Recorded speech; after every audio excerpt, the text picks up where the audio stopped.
Waalaikumsalam warahmatullahi wabarakatuh. Selamat siang semuanya. Siang Ibu. Masih semangat belajar? Masih Bu. Oke. Baik, sebelum kita mulai pembelajaran kita pada siang hari ini, marilah kita berdoa dulu. Silakan untuk kelas nanti pimpin doa. Berdoa mulai. Berdoa selesai. Sebelum kita mulai, kita akan berdoa dulu ya.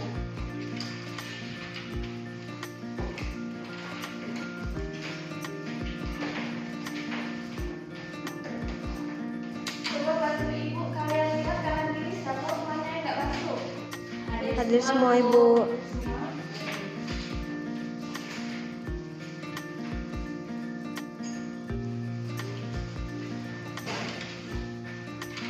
Udah ada yang tahu kita hari ini mau belajar apa?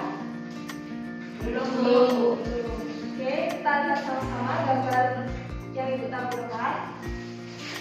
Coba diamati, kira-kira ini gambar apa saja yang ada di dalam gambar ini? Sistem transportasi. Di mana sistem transportasi ini adalah sistem yang membantu kita untuk berpindah dari satu tempat ke tempat yang lain. Bayangkan nih kalau kita sebagai manusia nggak ada sistem transportasi, tentunya semua kegiatan akan terhambat. Begitu juga dengan materi yang akan kita pelajari hari ini, yakni mengenai sistem transportasi pada tumbuhan. Jadi pada tumbuhan juga mempunyai sistem transportasi seperti pada manusia.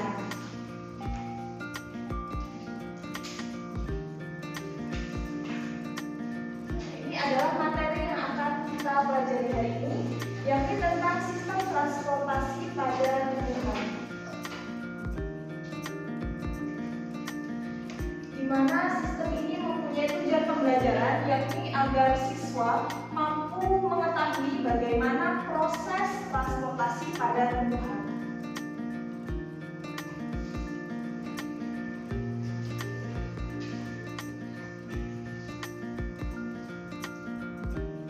Jadi apa sih sistem transportasi itu?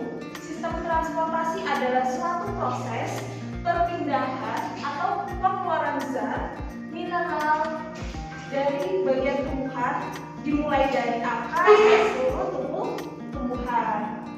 Kemudian pada tumbuhan tingkat tinggi proses pengangkutannya ialah melalui pembuluh pengangkut, sedangkan pada tumbuhan tingkat rendah hanya pada bagian tubuhnya saja.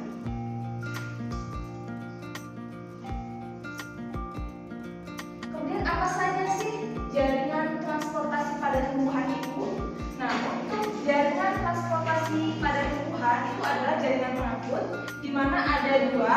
Yang pertama ada jaringan silem dan juga jaringan filamen. Di mana jaringan silem ialah berfungsi mengangkut air, garam, mineral ke tubuh dari tanah melalui akar ke seluruh tubuh tumbuhan. Sedangkan jaringan filamen itu mengangkut hasil fotosintesis. Kalian tahu kan fotosintesis? Nah, itu hasilnya akan disebarkan ke seluruh tubuh tumbuhan melalui jaringan filamen.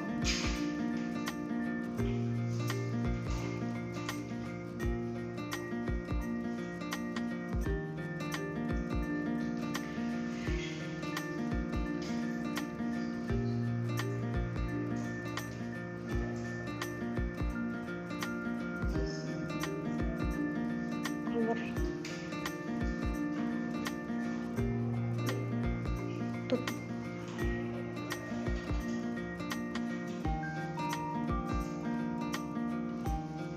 Selanjutnya ada mekanisme.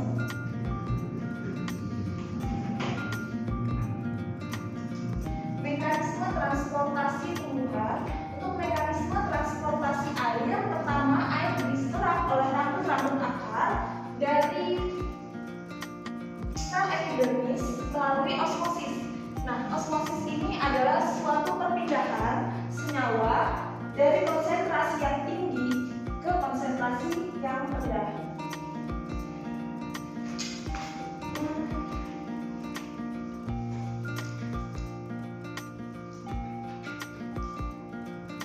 Kemudian setelah sirup itu disiram akar, lalu air akan bergerak dari silam batang ke silam daun.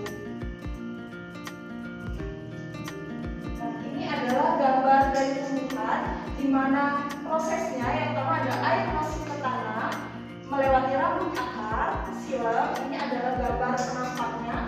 Ada kambium, flower, silam, dan ini adalah stomata. Kemudian ada pengangkutan air, garam, dan mineral. Di mana tumbuhan tingkat tinggi ini ada dua, yakni ekstravaskular, di mana pengangkutannya di luar bekas pembuluh jaringan, silem dan flem. Kemudian yang kedua ada intravaskular. Pada ekstravaskular itu ada siflas, dan yang kedua ada apoplas. Siflas ini adalah pengangkutannya melewati korteks, kemudian endodermis, baru masuk ke pusat. Kelihatan kan? Kelihatan, Bu. Kemudian untuk yang apoplas, yakni melewati rongga-rongga antar sel, baru ke silinder pusat.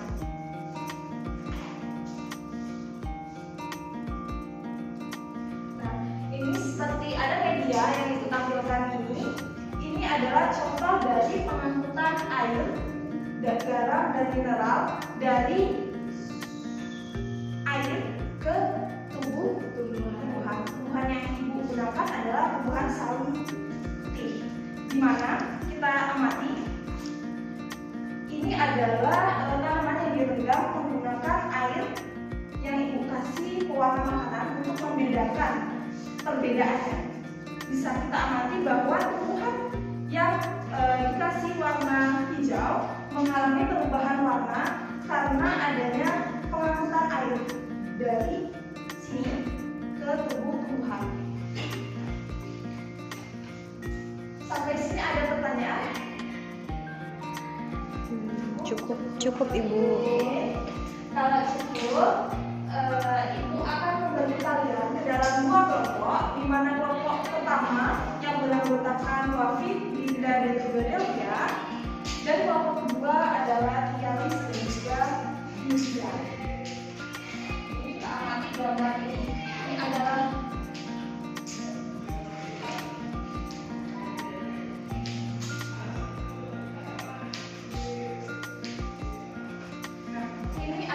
gambar untuk kelompok 1, dan juga yang kedua ini adalah gambar untuk kelompok 2, di mana tugas kalian nanti adalah mengisi apa sih bagian nama dari bagian-bagian tersebut sesuai dengan kelompok yang telah ibu bagikan.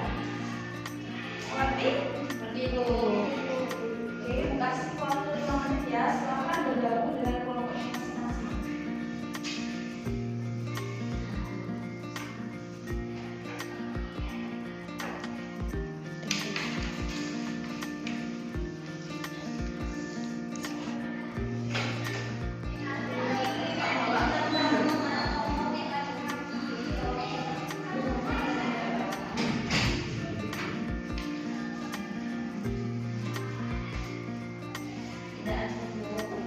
Untuk kelompok 1 bagaimana?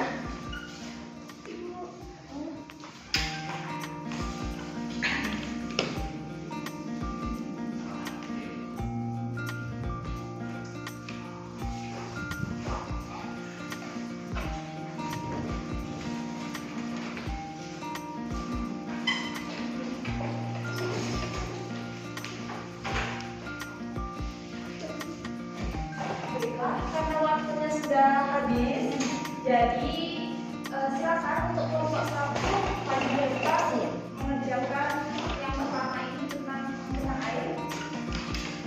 Kelompok 1 ini bagian apa nih yang ditunjuk, kemudian ini apa sih yang ditunjuk dari sini?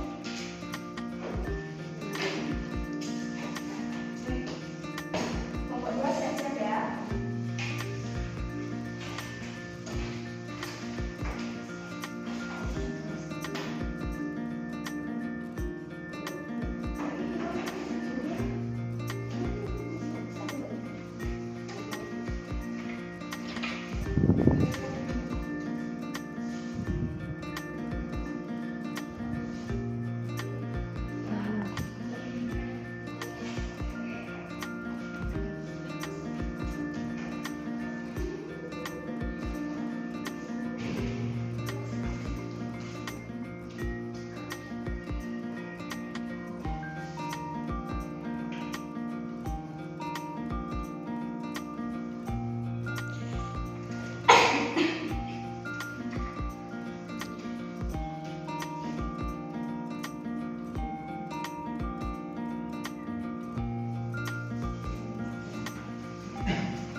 jawaban dari kelompok 1.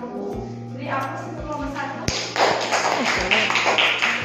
Karena kelompok 1 berhasil menjawab, itu ada sedikit reward untuk kelompok 1.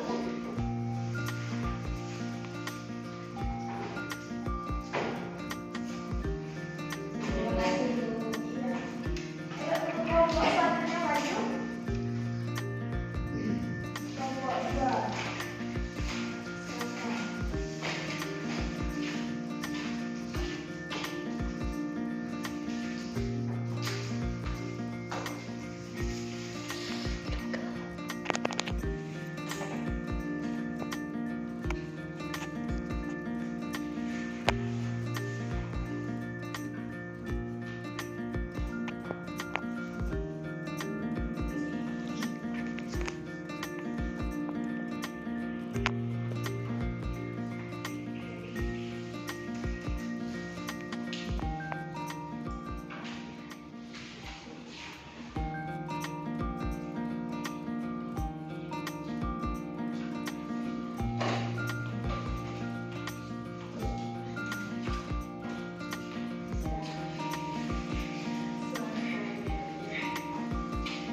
Terima kasih Claudia. Kita koreksi dulu ya. Benar semua jawaban dari kelompok 2. Kita kasih hapus. Baik, setelah ada yang ingin kita ditanyakan tentang pembelajaran kita. Dari awal tadi dijelasin tentang sari, kemudian dijelasin tentang fotosintesis, hasil dari yang fotosintesis disebabkan oleh floem, ada tidak ingin ditanyakan? Nah, jadi udah paham nih? Udah paham? Paham Bu. Mungkin sakit ya? Oke, kalau nggak ada yang bisa bantu Ibu untuk menyimpulkan pembelajaran pada siang hari ini? Saya Bu. Satu-satu. Tinggal dulu.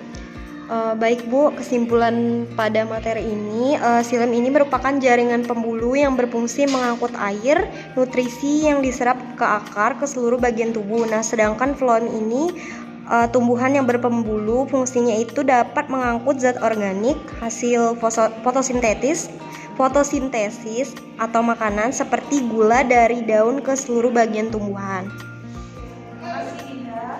Sama Bu. Ada lagi?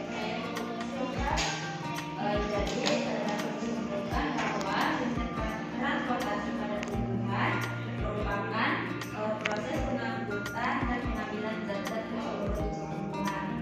Terima kasih ya. Jadi sebelum Ibu tutup, Ibu ada sedikit tugas untuk kalian. Pada minggu depan silakan kalian membuat sebuah bagan untuk pembelajaran kita minggu depan tentang sistem transportasi pada manusia. Baik Bu. Untuk lebih jelasnya bisa kita lanjutkan nanti di grup ya. Iya Bu. Terima kasih kepada semua siswa yang telah mengikuti pelajaran pada siang hari ini dengan baik. Pesan Ibu, jangan patah semangat, tetap belajar karena kita masih ada ujian akhir semester. Ibu akhiri, sebelum kita tutup, kita doa dulu. Silakan kepada Ibu Was. Berdoa dimulai. Berdoa selesai. Ibu akhiri, wassalamualaikum warahmatullahi wabarakatuh. Waalaikumsalam warahmatullahi wabarakatuh.